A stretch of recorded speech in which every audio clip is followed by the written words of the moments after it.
चाईबासा अस्पताल में बच्चों को एचआईवी संक्रमित खून चढ़ाने वाले मामले को लेकर अब झारखंड राष्ट्रीय स्वास्थ्य मिशन न सिर्फ इसके लिए सजग हो गया है बल्कि चौकस भी नजर आ रहा। आपको बता दें, झारखंड के रामगढ़ जिले के सदर अस्पताल में राष्ट्रीय स्वास्थ्य मिशन झारखंड के डायरेक्टर शशि प्रकाश झा ने न सिर्फ अस्पताल का निरीक्षण किया बल्कि अस्पताल के सभी पदाधिकारी को कड़े निर्देश भी दिए। आपको बता दें, इस दौरान झा ने अस्पताल के लगभग हर अहम विभाग का विस्तार से अवलोकन किया। उन्होंने डेंटल विभाग, ब्लड बैंक, ममता वाहन, ओपीडी, दवा भंडार, आईसीयू, इमरजेंसी वार्ड तक का दौरा भी किया। निरीक्षण के बाद उन्होंने सभी विभागों में बेहतर प्रबंधन और बेहतर स्वच्छता बनाए रखने के स्पष्ट निर्देश भी दिए। उन्होंने स्पष्ट किया कि सरकारी अस्पतालों में जनता को गुणवत्तापूर्ण स्वास्थ्य सेवा देना उनकी सबसे बड़ी प्राथमिकता थी। इस दौरान शशि प्रकाश झा ने ब्लड डोनेट और चढ़ाने संबंधित कई विशेष जानकारी भी दी। उन्होंने कहा कि ब्लड बैंक में ऑलरेडी ब्लू अवेलेबल रहेगी तो लोग क्यों कहेंगे एक्सचेंज करने के लिए। हमने अभी वहीं चेक किया है, कैंप में काफ़ी ब्लड रामगढ़ से आता है। वही आपको बता दें, हम लोग तरीका डेवलप करने का कोशिश भी कर रहे हैं। पता नहीं कि ब्लड हम कहाँ दें, कैसे दें, ये चीज़ हम लोग एक कनेक्टिविटी जोड़ दें सरकार के, एनजीओ की और आम लोगों को। टीम की जब सहभागिता होगी तभी हमें नहीं लगता है कि कहीं भी इसमें कोई दिक्कत आएगी। जाहिर है कि इस कार्रवाई को सरकारी स्वास्थ्य तंत्र में सुधार की दिशा में एक सकारात्मक कदम के रूप में देखा जा रहा।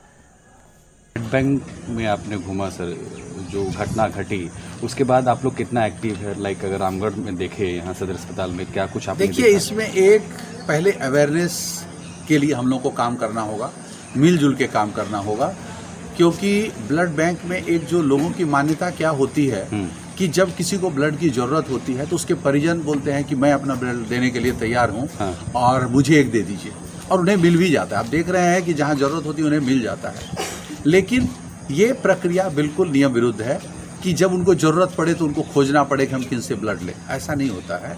आपका ऐप बना हुआ है जिस पे लोग रजिस्टर, आप सभी लोग रजिस्टर कर सकते हैं कि मैं स्वेच्छा से रक्तदान करना चाहता हूँ। और हम सब समझते हैं कि कभी भी किसी के परिवार के परिजन को या स्वयं को रक्त की ज़रूरत पड़ सकती है। एक स्वस्थ आदमी को भी किसी समय एक्सीडेंट हो जाए या कोई ऐसी स्थिति बन जाए तो उसको रक्त की ज़रूरत होती है। उसके परिवार को जब बच्चे जन्म देने लगते हैं माताएं, तो उस समय उसको एनीमिया के कारण ब्लड की ज़रूरत होती है। तो हमें अगर वॉलंटरीली ब्लड बैंक में ऑलरेडी ब्लड अवेलेबल रहेगा तो लोग क्यों कहेंगे एक्सचेंज करने के लिए। हमने अभी वही चेक कर रहा था कि हमने ये देखा कि कैंप से काफ़ी ब्लड रामगढ़ में आते हैं, लेकिन ब्लड बैंक एक है, हॉस्पिटल 25 है। तो हमें बढ़ाने की ज़रूरत नहीं है, कैपेसिटी काफ़ी है। केवल लोगों में एक इच्छा शक्ति बढ़ाने की और उसको एक सुविधा देने की। जैसे अगर हम ब्लड देना चाहते हम कहाँ दें, ऐसे तो नहीं घूमते चलेंगे कि मुझे ब्लड देना है। तो एक हम लोग ये तरीका डेवलप करने के लिए कोशिश कर रहे हैं। ये पता नहीं है कि हम कैसे ब्लड दें, कहाँ दें।